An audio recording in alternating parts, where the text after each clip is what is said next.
Good morning friends, and welcome back to the channel Aid Morecambe Gardening. And today I'm going to explore that you might actually be doing more harm than good when you fertilise and feed your precious plants, flowers and vegetables. But to do that and to explain how you might be getting it so badly wrong, I've got to head down to my local garden centre.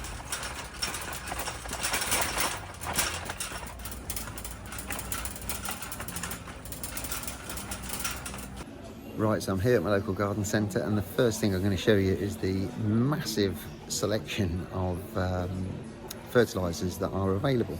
It's quite surprising actually.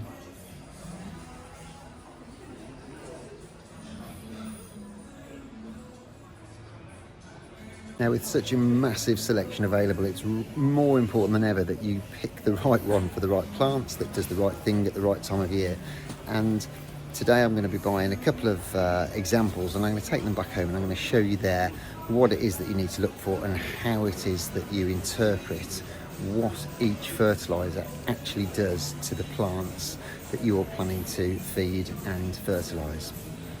Okay, I've just stopped and found a quiet spot in the cafe at the garden centre where I'm going to explain to you why it is that fertilisers are so important, but more to that, how we can tell which ones it is that are going to do the right job for the right plant at the right time. And that all comes down to something called the NPK rating, and every fertiliser more or less that you'll see on the garden centre shelves will have three little letters, and I'm going to show you here on this Growmore that I'm going to buy in a minute. You'll see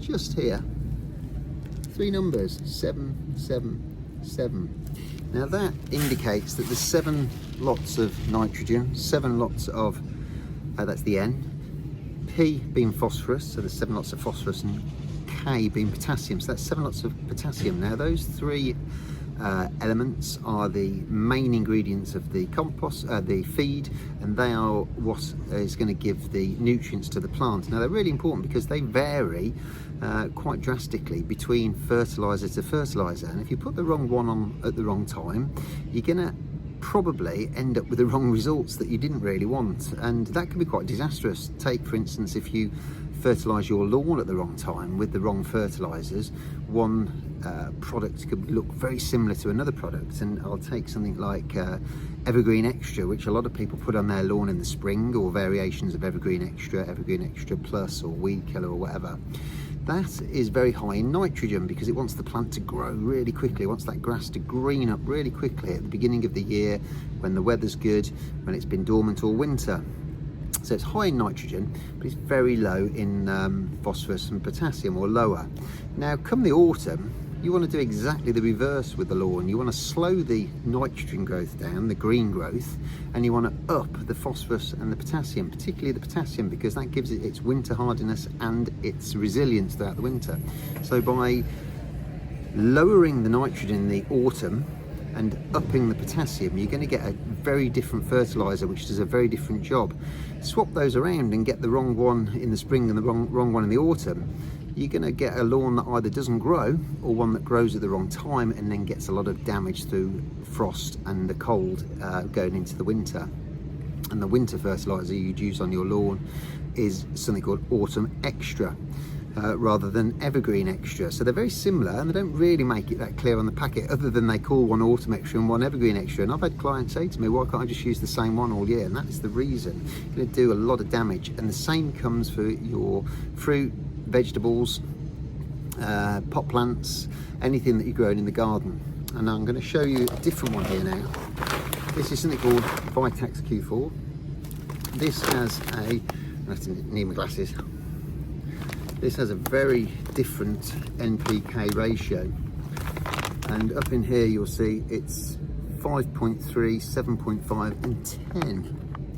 Now the 10 is a very high potassium content, and that is because Vitax Q4 was one of those products that was invented sort of 30-40 years ago, used commercially, and then they started making it available for gardeners, and they used it primarily, it's a difficult one, for giving very high yields to crops that were being grown commercially, and it was a commercial feed for yield rather than for foliage.